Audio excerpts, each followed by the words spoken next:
ഞാനിന്ന് നാട്ടിലേക്ക് പോവാ. എല്ലാരെയും കണ്ട് പറഞ്ഞിട്ട് പോവാന്ന് കരുതി വന്നതാ. നാട്ടിലേക്ക് പോവാനോ? അപ്പൊ ഇതല്ലേ നിന്റെ നാട്? സൗസുവിന് ഇത്രയും കാലായിട്ട് അറിയില്ലേ? ഇവിടെ എന്റെ അച്ഛന്റെ തറവാട് വീടാ. ചെറിയച്ഛന്റെ കൂടെയാ ഞാൻ താമസിക്കുന്നത്. എന്റെ സ്വന്തം വീട് മൂവാറ്റുപുഴയാ. മൂവാറ്റുപുഴയോ? കല്യാണം അവിടെ വെച്ചാണോ? അതെ. സ്വന്തം വീട്ടിൽ വെച്ചല്ലേ കല്യാണം നടത്തുക. കല്യാണക്കുറിയിൽ അഡ്രസ് ഉണ്ടല്ലോ, നന്ദനം, വാഴക്കുളം, മൂവാറ്റുപുഴന്ന്. ഞാനത് ശ്രദ്ധിച്ചില്ല. ജയന്തി മാത്രമല്ല, ഞങ്ങൾ ആരും അത് ശ്രദ്ധിച്ചില്ല. കല്യാണം എവിടെ വെച്ചാണെന്ന് കരുതിയിരിക്കുവായിരുന്നു. ഇവിടുന്ന് എത്ര ദൂരമുണ്ട് നിന്റെ നാട്ടിലേക്ക്? ബസ്സിലാണെങ്കിൽ ഒരു 5-6 മണിക്കൂർ. 6 മണിക്കൂറോ? ഇത്രയും ദൂരത്ത് കല്യാണം വെച്ചാ ഞങ്ങൾ എങ്ങനെ പങ്കെടുക്കാനാ? അതൊന്നും പറഞ്ഞാ പറ്റില്ല. എല്ലാരും വന്നേ പറ്റൂ. അതും തലേന്നേ വരണം. എങ്ങനെ വരും? ഒരാൾ ലീവ് ചോദിച്ചാൽ പോലും തരാത്ത കരുനാഗം ഇത്രയും പേര് ലീവ് ചോദിച്ചാൽ തരോ? ഇവിടെ ആയിരുന്നെങ്കിൽ ടൈം അഡ്ജസ്റ്റ് ചെയ്ത് വരായിരുന്നു. ഇത്രയും ദൂരം ഉള്ളോണ്ട് അത് പറ്റില്ലല്ലോ. കല്യാണം ഞായറാഴ്ചയല്ലേ? ശനിയാഴ്ച വൈകിട്ട് ജോലി കഴിഞ്ഞ് ബസ് പിടിച്ചാ പോരെ? ഞായറാഴ്ച കല്യാണം കഴിഞ്ഞ് സദ്യം കഴിച്ച് പുറപ്പെട്ട രാത്രി തന്നെ തിരിച്ചെത്തും.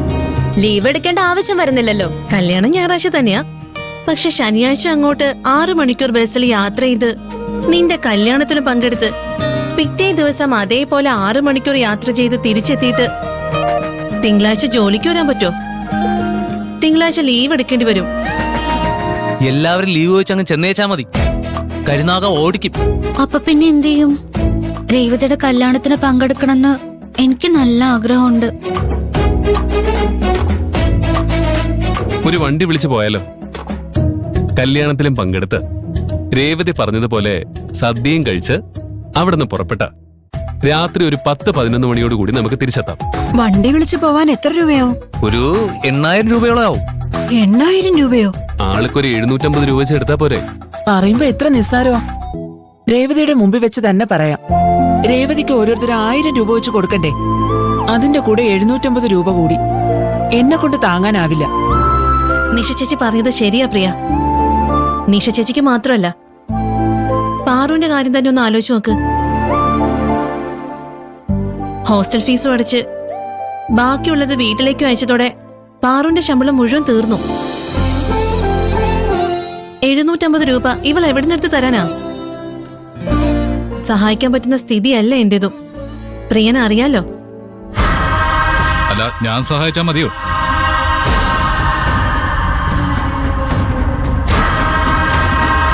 രേവതിയുടെ കല്യാണത്തിന് പോകാൻ ഒരു വാഹനം, അതല്ലേ നിങ്ങൾ എല്ലാവരുടെയും ചർച്ചാ വിഷയം?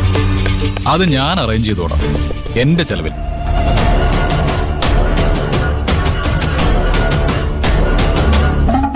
രൂപയോളം വരും. ഏയ്, അത്രയൊന്നും ആവില്ല മോഹൻ. എന്റെ ഫ്രണ്ട് ഒരു ട്രാവൽസ് നടത്തുന്നുണ്ട്. ഡീസലും ഡ്രൈവറുടെ ബാറ്റയും കൊടുത്തു കഴിഞ്ഞാൽ അവൻ ഒരു 7 സീറ്റ് ട്രാവലർ നമുക്ക് വിട്ടുതരും. അതുപോലെ നമുക്ക്.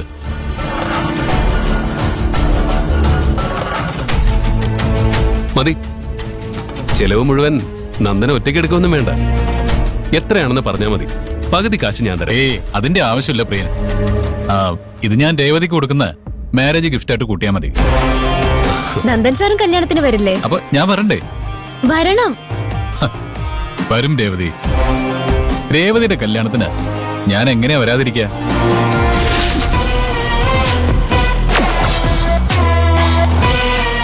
സംസാരിച്ചൊക്കെ മതി. എല്ലാരും പോയി ഭക്ഷണം കഴിക്കാം. വാ വാ. പാർവതി, എന്താ സർ? രേവതിയുടെ കല്യാണത്തിൽ പങ്കെടുക്കണമെന്ന് പാർവതിക്ക് നല്ല ആഗ്രഹമുണ്ടെന്ന് എനിക്ക് മനസ്സിലായി. അവരോട് പറയുന്നത് ഞാൻ കേട്ടു. പോകാൻ കഴിയില്ല എന്ന് പറഞ്ഞപ്പോ പാർവതിയുടെ മുഖത്തെ സങ്കടവും ഞാൻ കണ്ടു. പാർവതിയുടെ സങ്കടം മാറ്റാനാ ഞാൻ വണ്ടി അറേഞ്ച് ചെയ്തത്. രേവതിയുടെ കല്യാണത്തിൽ പങ്കെടുത്ത് തിരിച്ചു വരുമ്പോഴേക്കും നിന്റെ ജീവിതത്തിൽ നീ പോലും പ്രതീക്ഷിക്കാത്ത പല മാറ്റങ്ങളും നടന്നിട്ടുണ്ടാവുമെന്ന് ഞാൻ പറഞ്ഞത് നിനക്ക് ഓർമ്മയില്ലേ? ഞാൻ ഒരിക്കൽ കൂടി അത് ആവർത്തിക്കുക. നമ്മൾ ഈ കല്യാണത്തിന് പോയി തിരിച്ചെത്തുമ്പോഴത്തേക്കും പാർവതിയുടെ ജീവിതം മാറിയിരിക്കും. പാർവതിക്ക് എന്നും സന്തോഷം തരുന്ന മാറ്റങ്ങളായിരിക്കും അത്.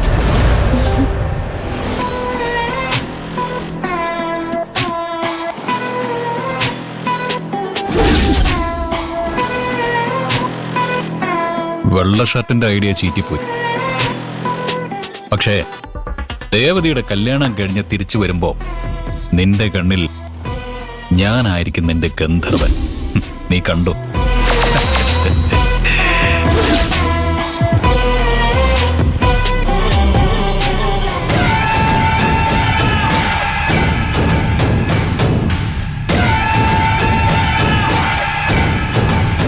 മാഡം, പെട്ടെന്ന് തോന്നുന്ന തോന്നലിന്റെ പുറത്ത് ഒരു തീരുമാനം എടുക്കാൻ പാടില്ല.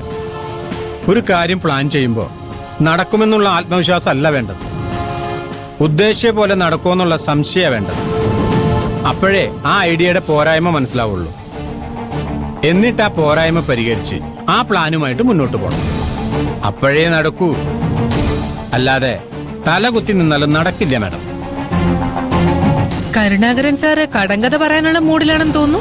കടങ്കഥയല്ല ഇവിടുത്തെ പ്രശ്നം, മാഡത്തിന്റെ കഥയില്ലായ്മയാണ് ഇവിടുത്തെ പ്രശ്നം. കരുണാകരൻ സാറിന് തെളിച്ചു പറയൂ. നന്ദന പാർവതിയെ അത് ചെയ്യും ഇത് ചെയ്യും അങ്ങനെ ചെയ്യും എന്നൊക്കെ പറഞ്ഞിട്ടല്ലേ മാഡം അവനെ പിടിച്ച് ഇവിടുത്തെ സൂപ്പർവൈസർ കസരയിൽ ഇരുത്തിയിരിക്കുന്നത്. ഈ നൂറ്റാണ്ടിൽ അതൊന്നും നടക്കാൻ പോണില്ലെന്നാ എനിക്ക് തോന്നുന്നത്. അവനൊരു പുതിയ പ്രീനായി മാറിക്കൊണ്ടിരിക്കുക. അവൻ ഇനിയും വച്ചുകൊണ്ടിരുന്ന മാഡത്തിന് വലിയൊരു തലവേദനയായി മാറും. ഞാൻ പറഞ്ഞില്ലെന്ന് വേണ്ട. എന്താ ഉണ്ടായത്?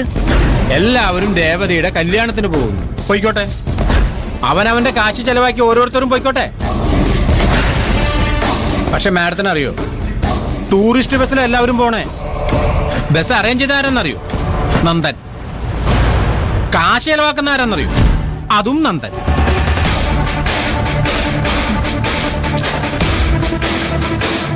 ഇത് പാർവതി ഇംപ്രസ് ചെയ്യാനുള്ള നന്ദന്റെ ഒരു അടവാണെന്ന് മാഡത്തിന് തോന്നുന്നുണ്ടോ?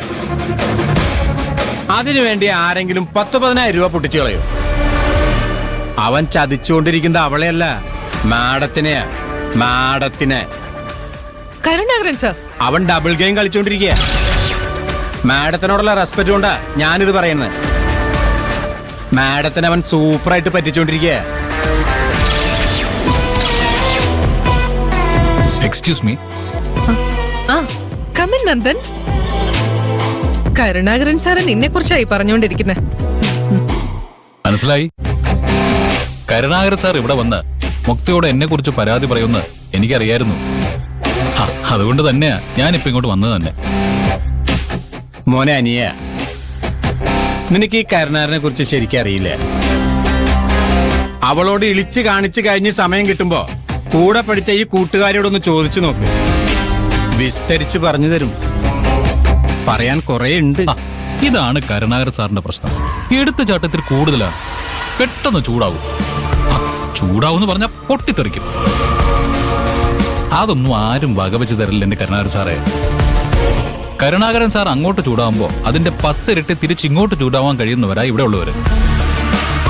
എന്നിട്ടും അവരത് ചെയ്യാതിരിക്കുന്നത് ഈ കമ്പനിയോടുള്ള റെസ്പെക്ട് കൊണ്ടാണ്. പക്ഷെ അത് കരുണാകരൻ സാറിനോടുള്ള പേടി കൊണ്ടാണെന്ന് കരുണാകരൻ സാർ അങ്ങ് തെറ്റിദ്ധരിച്ചു. അതോടെ എല്ലാവരുടെയും മെക്കിട്ട് കയറാനുള്ള കരുണാകരൻ സാറിന്റെ ആവേശവും കൂടി. അതാണ് കരുണാകരൻ സാറിന്റെ പ്രശ്നം.